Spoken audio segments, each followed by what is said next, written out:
Pak, perkenalkan saya Dr. Haikal yang bertugas pada Poliklinik pada pagi hari ini Pak. Sebentar saya akan melakukan anamnesis, jadi saya akan memberikan beberapa pertanyaan. Nanti Bapak menjawab sejujur-jujurnya Pak. Adapun kerahasiaannya akan terjaga Pak. Bagaimana Pak? Atau Bapak bersedia? Bersedia dok. Oh iya. Kalau boleh tahu dengan Bapak siapa? Pak Andri dok. Pak Andre, umur tak? 58 tahun dok. Oh iya. Kalau boleh tahu Pak, keluhan apa yang membawa Bapak singgah kemari Pak? Ini dok ada bercak. Oh, Ya, ada kulitku. bercak ya Pak? Iya dok. Itu bercak merah ya? Iya dok, warna merah gitu dok. Iya. Kalau boleh tahu Pak, sejak kapan ini bercaknya muncul Pak? Sejak kurang lebih 6 bulan yang lalu dok. Oh iya, 6 bulan yang lalu ya Pak? Iya dok. Iya.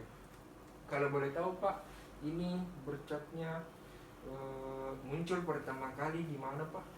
Ini dok pertama di sini dok, tangan. Oh, di tangan lengan tadi? Iya. Iya. Baru menjalar kemana Pak? Ini dok tiba-tiba ada juga di bagian paha dok. Oh, ada juga di bagian paha. Ini bercak Pak dirasakan hilang timbul atau terus menerus? Hilang timbul dok. Oh iya. Ini apakah ada nyeri? Jadi tidak ada dok. Oh iya, tidak ada gigi.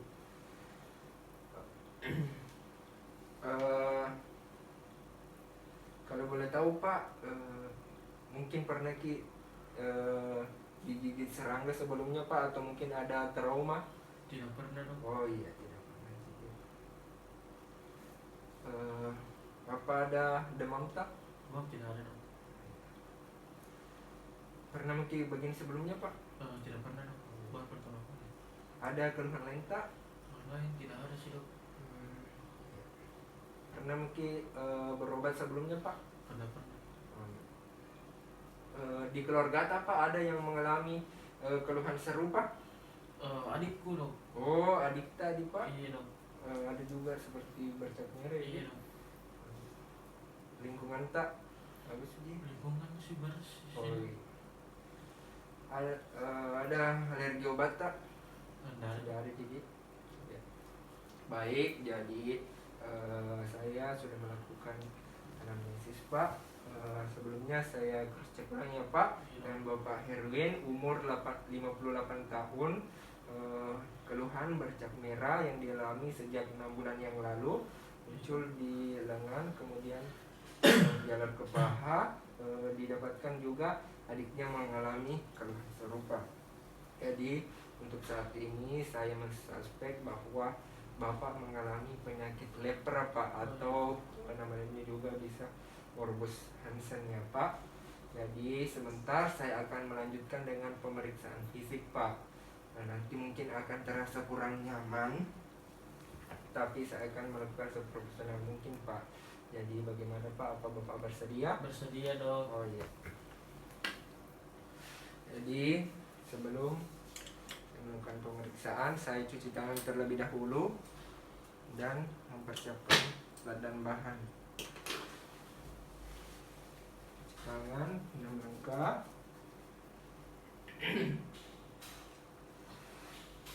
Setelah itu, Pak bisa menghadap ke sini Pak. Ya. Jadi pasien telah anggaplah pasien telah melepaskan pakaian. Kemudian sebelum kita melakukan pemeriksaan, kita pastikan cahaya cukup terang untuk membantu kita juga melihat lesinya supaya cukup jelas. Nah, kemudian setelah itu kita perlihatkan dulu alat dan bahannya. Itu ada jarum, ada tabung air hangat, kemudian tabung air dingin, kemudian ada kapas. Nah baik, jadi yang pertama-tama itu kita inspeksi pada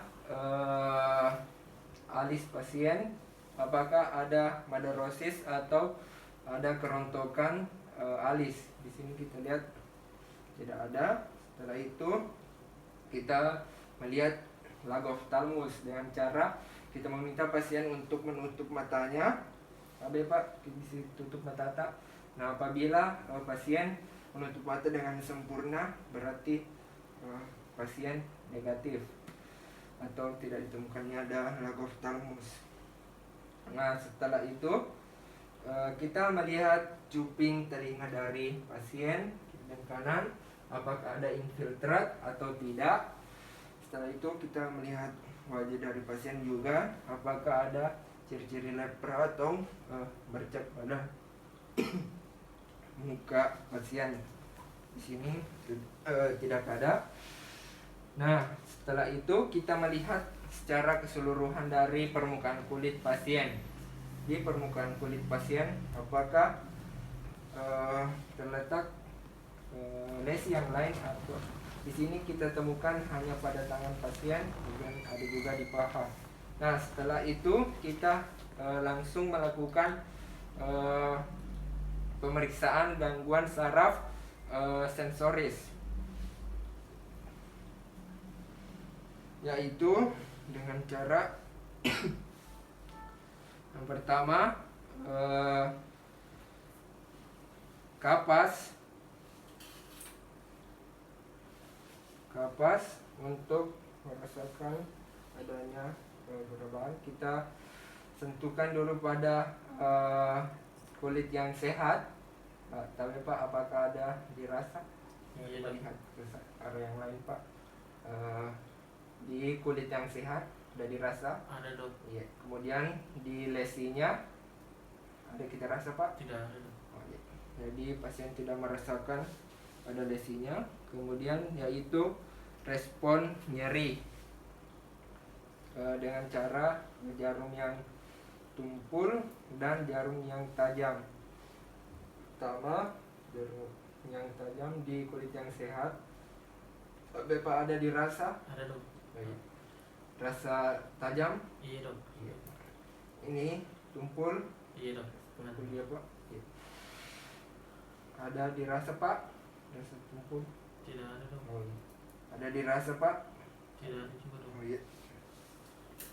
Nah, selanjutnya kita akan memberikan rangsangan suhu atau temperatur tabung yang pertama, yaitu tabung air hangat pada yang sehat. Tabe Pak, ada dirasa? Ada dok. Oh, iya. Kemudian ke lesi pasien ada dirasa? Tidak ada dok. Oh, iya. Jadi pasien tidak merasakan respon air hangat. Kemudian tabung kedua air dingin kepada kulit yang sehat ada dirasa Pak? Ada dok. Oh iya.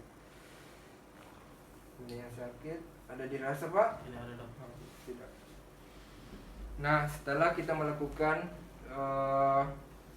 pemeriksaan pada gangguan saraf sensoris, selanjutnya kita akan melakukan pemeriksaan apakah ada pembesaran atau penebalan pada saraf dengan memeriksa 4 saraf. Yang pertama ada nervus auricularis magnus, kemudian ada nervus peroneus communis, kemudian yang ketiga ada nervus ulnaris, keempat ada nervus tibialis posterior. Nah, yang pertama nervus auricularis magnus, yaitu dengan cara kita meminta pasien menghadap ke sana, kepalanya semaksimal mungkin. Kemudian kita mengidentifikasi musculus sternocleidomastoideus, biasanya berjalan dari posterior telinga sampai ke sternum. Nah, kita periksa apakah ada penebalan saraf auricularis magnus atau tidak. Biasanya nervus auricularis magnus ini berjalan sejajar dengan otot musculus sternocleidomastoideus. Kita periksa apakah ada penebalan atau tidak. Nah, di sini tidak ada. Selanjutnya ke samping tapi Pak. Sama dengan cara yang tadi, kita periksa sepanjang musculus sternocleidomastoideusnya apakah ada penebalan atau tidak. Di sini tidak ada. Biasanya kalau ada penebalan itu bisa kita rasakan seperti memegang kawat atau keras kita rasakan. Selanjutnya nervus ulnaris, kita memeriksa nervus ulnarisnya sambil memperhatikan mimik wajah dari pasien. Itu dengan cara kita mengidentifikasi dulu dari sulcus nervi ulnaris dan epicondylus medialis dan dekat pons olecranon. Dengan cara tiga jari kita rasakan apakah ada penebalan tidak. Normalnya tidak teraba, walaupun dia juga teraba, biasanya teraba pada orang normal, tapi pasti tidak tebal kita rasakan. Selanjutnya di sebelah lagi.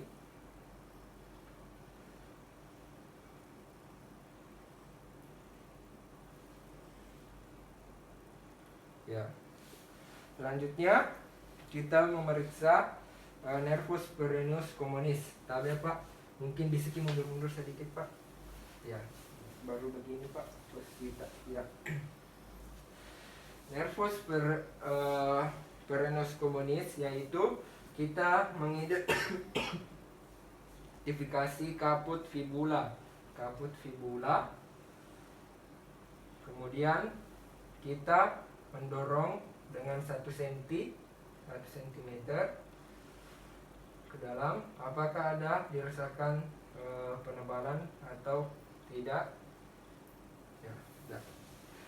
Terakhir kita melakukan pemeriksaan nervus tibialis posterior, itu dengan cara Pak, kita dengan posisi seperti tadi Pak. Iya, itu dengan cara kita deteksi malleolus medialis.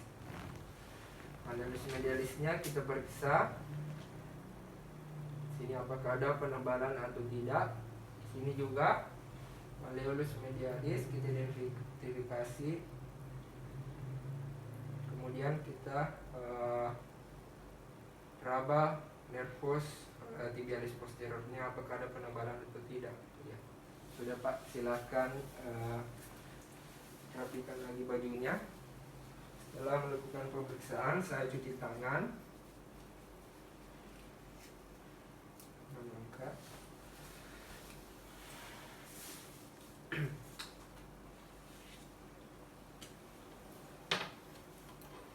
Ya, jadi